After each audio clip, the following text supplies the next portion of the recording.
नमस्कार मैत्रिणींनो, संस्कारांचे मोती या माझ्या यूट्यूब चॅनलमध्ये तुमचं खूप खूप स्वागत आहे। गणपती बाप्पा मोरया। सध्या सगळीकडे गणपती बाप्पाची धूम सुरू आहे आणि अशा या बाप्पाला रोज आपल्याला काहीतरी नवीन नवीन प्रसाद चढवावासा वाटतो। तर आज आपण बघूया बेसनाचे लाडू, आणि ते झटपटही होतील आणि आपल्याला त्याच्यासाठी पाक वगैरे करण्याची काहीही आवश्यकता नाही असे आपण आज बघू बेसनाचे लाडू। यासाठी लागणारं साहित्य आहे बघा। मी 1 वाटी बेसन घेतलेलं आहे, जरा दाबून जास्त घेतलेलं आहे। 1 वाटी, 1 वाटी पिठी साखर घेतली आहे। पिठी साखर आपल्याला त्याच्यात जर काही खडे असतील तर ते मोडून घ्यायचे आहेत आणि पिठी साखर चाळून घ्यायची आहे। त्यानंतर याला तूप घेतलेले आहे मी, साधारण 1 वाटी तूप घेतलेलं आहे। छान तुपावर खमंग लाडू भाजला तर फारच चवीला उत्कृष्ट लागतो। त्यानंतर याच्यामध्ये विलायची आणि जायफळाची पूड आहे मिक्स, आणि गार्निशिंग करता काजू आणि बदामाचे काप घेतलेले आहेत। तर बघूया बेसनाचा सोपा झटपट होणारा लाडू। सगळ्यात पहिले आपण कढई तापत ठेवलेली आहे, याच्यामध्ये मी आता तूप घालते।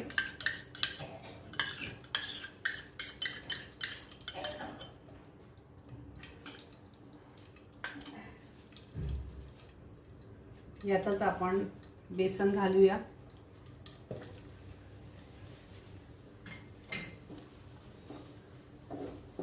आणि छान मंद आचेवर आपल्याला या बेसनाला भाजून घ्यायचं आहे।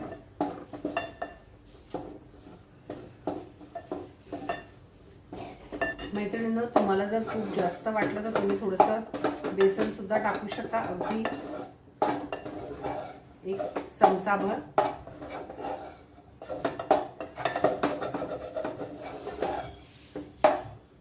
याला छान आपल्याला मंद आचेवर परतवून घ्यायचंय। खूप जास्त तूप झाले तर हे लाडू बांधले जात नाही, त्याच्यामुळे आपल्याला खूप जास्त तूपही नको। मैत्रिणींनो, भाजताना बघा याला तूप सुटतं आपोआप, त्याच्यामुळे हा लाडूचे पीठ जे आहे ते हळूहळू पातळ होत जातं। याला तुम्हाला सतत भाजत राहावं लागतं मंद आचेवर। साधारण 5 ते 7 ते 8 मिनिटं आपल्याला याला भाजायचंय। बघा मैत्रिणींनो, याचा आता तुम्हाला रंग दाखवते मी। याचा रंग बघा चेंज होत चाललाय।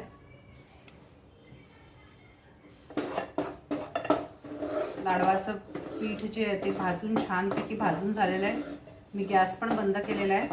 आता आपल्याला हे पीठ लगेच याच्यात आपल्याला साखर घालायची नाही आहे, तर आपल्याला हे पीठ थोडं थंड करून घ्यायचं आहे। जर तुम्ही गरम गरम पिठामध्ये साखर टाकली तर ती साखर वितळून जाईल आणि परत लाडू तुमचे बांधले जाणार नाही। तर आपल्याला हे लाडवाचं पीठ एका ताटलीत काढून थंड करायचं आहे। तर आपण आता याला एका ताटलीत काढूया।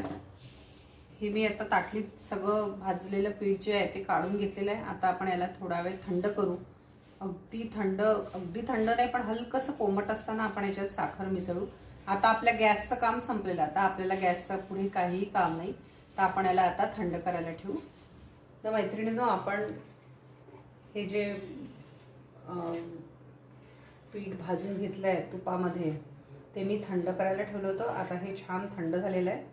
याच्यात आपण आता आपली पिठी साखर मिसळू।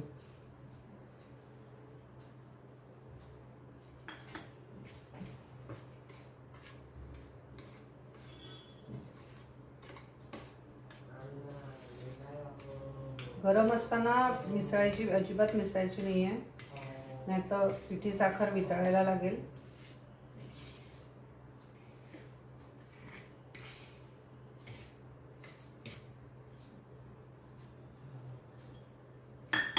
आणि याला जमल्यास हातानेच करा छान, कारण की त्याला एकजीव करायचं असतं, तर ते इतकं छान चमच्याने होत नाही। तर आपण याला छान हातानेच मिसळूया। मिसळतानाच आपण याच्यामध्ये 1 चमचाभर विलायचीची वेलची पूड घालूया।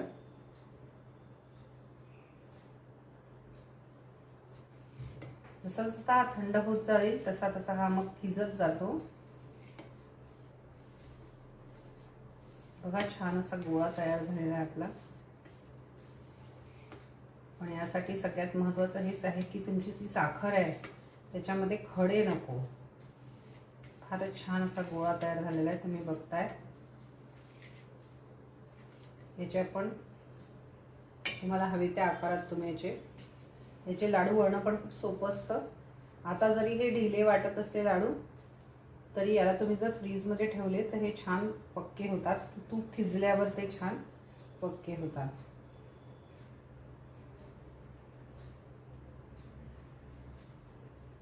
हे बघा, हे माझे लाडू तयार झालेले आहे. साधारण 1 वाटी जास्त भरून मी घेतलेलं बेसन आणि 1 वाटी पिठी साखर यांचे साधारण 5-7 लाडू बाप्पाच्या प्रसादासाठी तयार होतात. यावर सजावटीसाठी मी काजू आणि बदामचे काप घालते. तुम्ही आत पण काजू घालू शकता.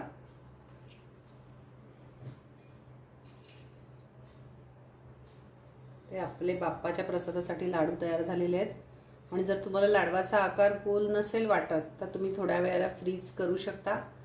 फ्रीजमध्ये ठेवल्यानंतर यातलं तूप थिजेल आणि परत तुम्ही लाडू वळून ते गोल गोल करू शकता.